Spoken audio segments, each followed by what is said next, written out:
Well, there she is. The timber master, the big timber master, or the milling master. Now, let's see. Hey, y'all.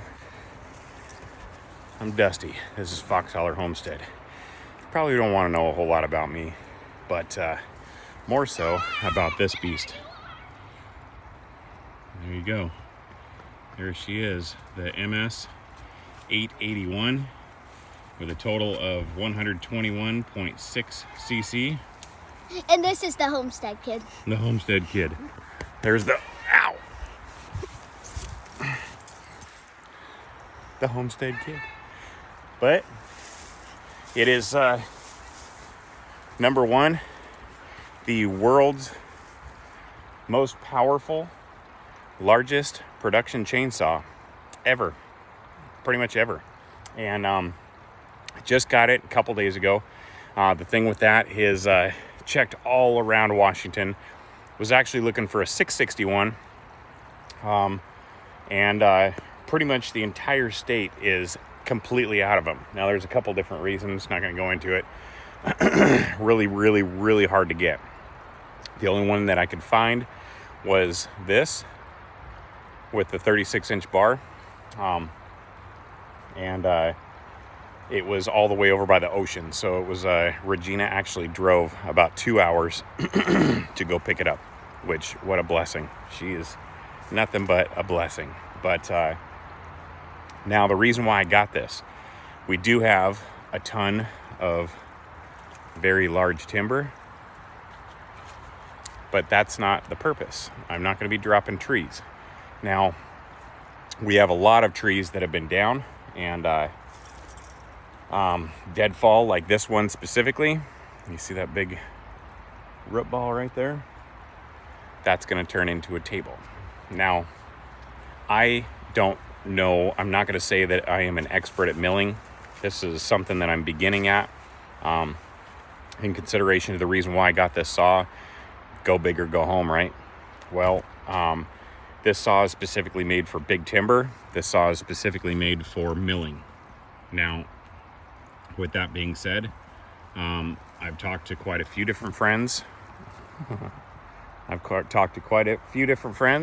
And that actually do mill. These are the saws they recommended. I do have quite a few steel saws as well as Echo. And I got pretty darn excited for this.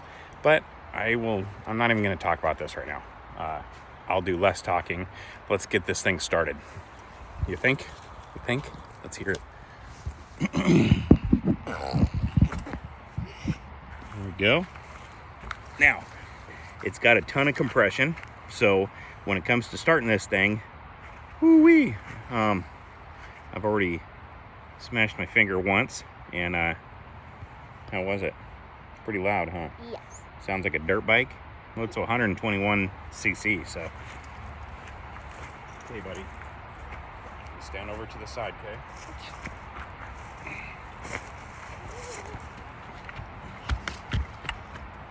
All right.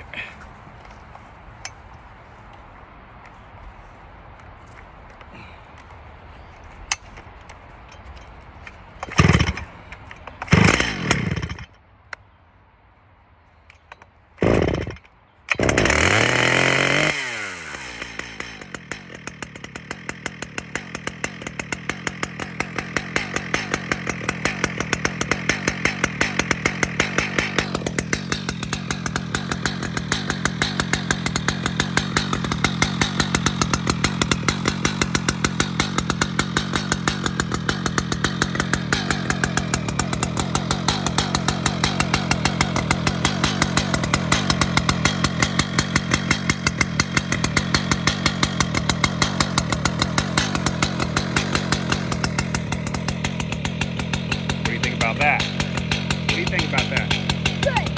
Good. Well, ow. Ah! I'm getting attacked by the Homestead Kid. Ugh. Well, you guys, I'm gonna get to doing a couple things, and in consideration to using the saw, here, hold on a second.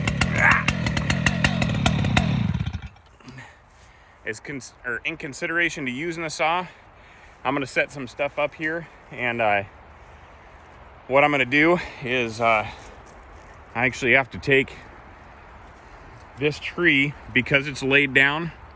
If you see right here, ow, ooh, that's Devil's Club right there.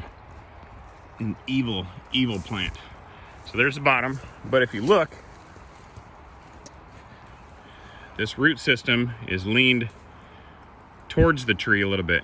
So what that means is that I need to get that come along, go over to one of these trees, attach it up to the root ball up on the top. And that way, when I buck this log up, I'm gonna cut it back here, not too close, but close enough.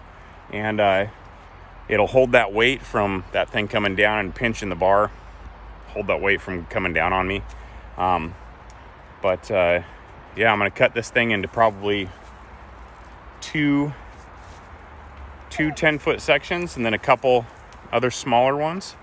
And then from that point, I'm gonna have to pull this back a little bit more. I'll drive my truck in here, grab onto this root ball again, and then drag it over to this area where I can lay it down, roots down, and start milling. But the thing with this saw is, as far as breaking it in, because this is, again, it's brand new off the showroom floor, I can't go directly into milling.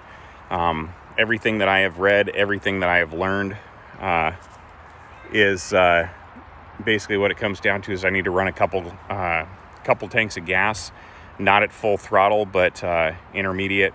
I'll concentrate on this, that, cutting those, maybe some other smaller stuff, and go from there. Oh, look, I got horns. But I really hope that you guys leave in the comments if you know anything. Again, I'm a total novice when it comes to milling. I did buy an Alaskan mill. The reason why I bought an Alaskan mill is, for one, cost efficiency, and but number two is I like the ability to be able to take the mill off into the woods, because there's, number one, I don't have a tractor. So there's a lot of logs that are out there, like trees that have fallen in windstorms that are fairly somewhat new falls. But I'd like to be able to take that mill out into the woods and do my thing, and then bring back piece by piece. Again, it's deep out there. There's 9 acres of very, very thick forest. So that was kind of my thing. And I just kind of like the I don't know, I don't even know the words that I'm thinking. But anyway, I'm gonna get to it. If you guys have any comments about the saw, if you guys have any recommendations as to the saw, I'd love to hear. I'd love to hear your guys' opinion on how to break in a big saw, especially a saw like this. If you guys have any and how you like it. If anybody else out there has a 661 or an 881, how do you like it? Tell me how you like it. Please leave comments below. Make sure to hit that thumbs up, and stay tuned, because the next thing we're gonna do is we're going to, after I bring this down, make a video about pulling that root ball over. That's gonna be quite the project, especially involving the little mule and pulleys and what have you. But until next time, I'm Dusty. This is Holler Homestead. We'll see you soon. Oh yeah, the Homestead Kid.